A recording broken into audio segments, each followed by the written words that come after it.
Welcome to the Fantasy Thinker.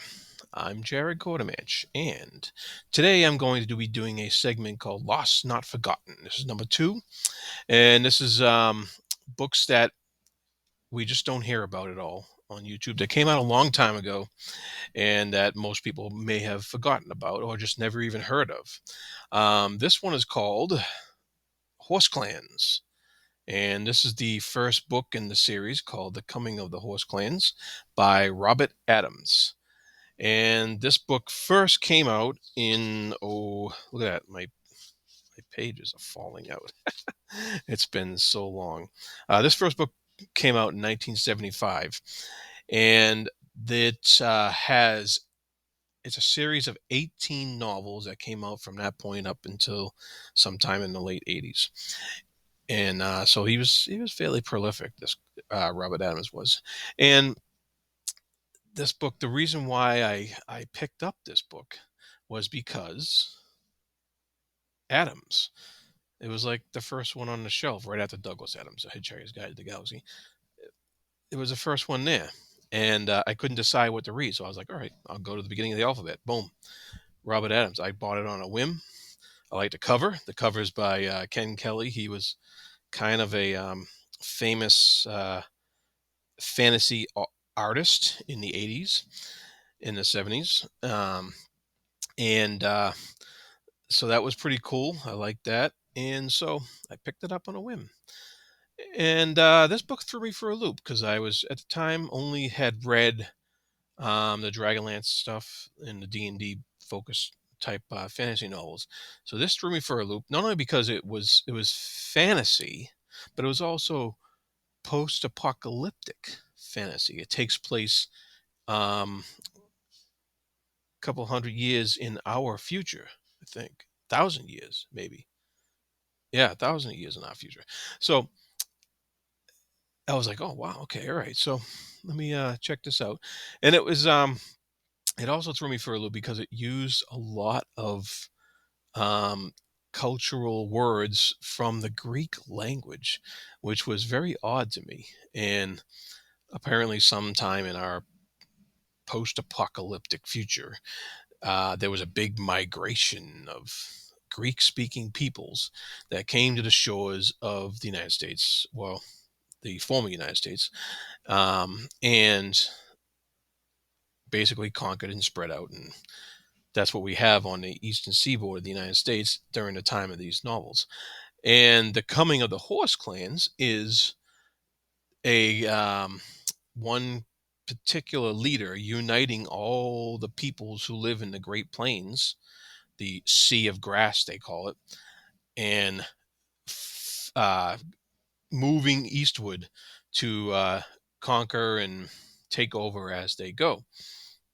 Um, and at first it was like raiding, and then they started conquest, kind of like the Mongols did in medieval history, moving west across Asia.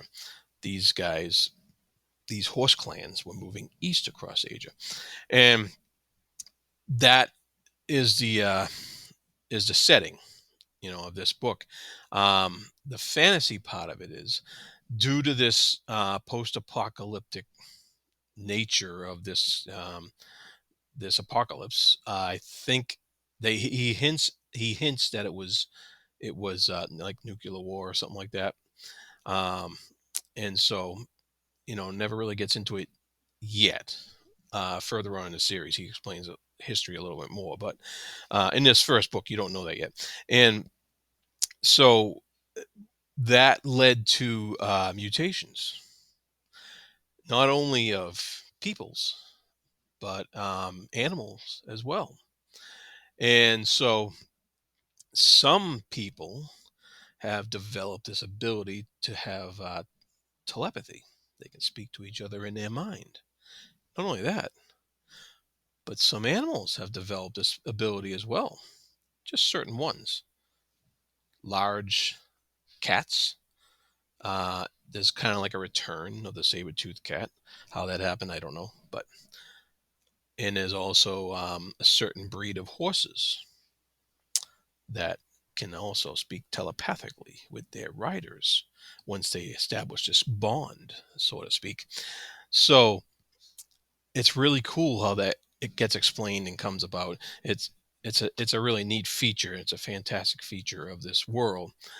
And the main fantastic thing about this world is that there are certain people, including the leader of these horse clansmen, who are called undying.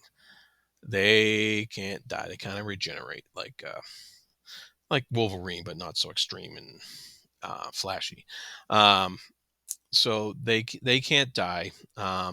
You find out that there's certain conditions to that, but I won't give any of that away. But the fact that they can't die, and the fact that this particular leader of these horse clansmen can't die, um, is a kind of like a he's the chosen one to lead these clansmen east and conquer all this territory. And so it's pretty fascinating because it's clearly takes place in America, but it's unrecognizable as the America we know. And there's also, like I said, there's 18 novels of this. There's also two anthologies where other writers wrote in this world, including like Andre Norton. So a couple of famous writers were in there, and and they all have these great covers. You can see that all my editions are kind of beat up. I really put them through the ringer over the years, but I kept them, which was a lot more than I can say for a lot of other books that I used to have. I've really gotten rid of more books than I have, and so than I've ever owned. And so they all have these neat covers. This is like 16. This is 15. It's got cover damage there, but the the artist on the covers, the artwork on the covers is really fantastic. Um, you got the like number 11 here, the champion of the last battle. Really cool covers. And so and there's a lot of cool events and different things and different perspectives as he goes along in a series. It's not always the main character whose name is Milo Moray. It's not always the main character who's the main focus, POV of the story. So most of the time you're looking at it from somebody else's perspective, looking at him. But further on in the series, you do get his perspective as well. And sometimes he's not even in the novels. Like I think number 3 is called Billy the Axe, and it's all about Billy the Axe. Milo doesn't even come into it. Maybe like a page or two at the end, from what I remember. But and I read these, a long time ago, and I reread a few of them here and there. But they're really a lot of fun to read. The whole situation is fun. It's fascinating, the societies that are developed, and it's written back in the like late 70s, early 80s. So you take that time period into account when you're reading them, and they're actually just a blast to read. They're a blast from the past. Um, they are not forgotten at all. There was even a role playing game supplement put out for these things called the GURPS Horse Clans. It was for the GURPS system, but I picked this up as soon as I found it. I couldn't even believe it when I saw it. This was back in the 80s, and uh, I didn't play the GURPS role playing system, but I used a lot of information in here for my own campaign, my own home campaign for D&D, and that was really fun and a lot and really cool. They had this neat map in here that kind of superimposed the old borders of the United States with the new current borders of the world they're in now. So you can see there's a lot lost to the sea due to this nuclear apocalypse or what have you. But uh, so that was really cool to pick that up. I had a lot of fun in that world using that information, and I had a lot of fun reading these books when they came out. They were something that stuck with me for over 30 years now. So that's a long time. All right. So if you can pick up the Horse Clans novels, I'm sure they're available on. They've had different reissues over the years and the different covers and stuff, including Louis Royo. Louis Royo, yeah, as a covers have there's editions with those covers, but I'm sure you can find them um, somewhere on Amazon or what have you.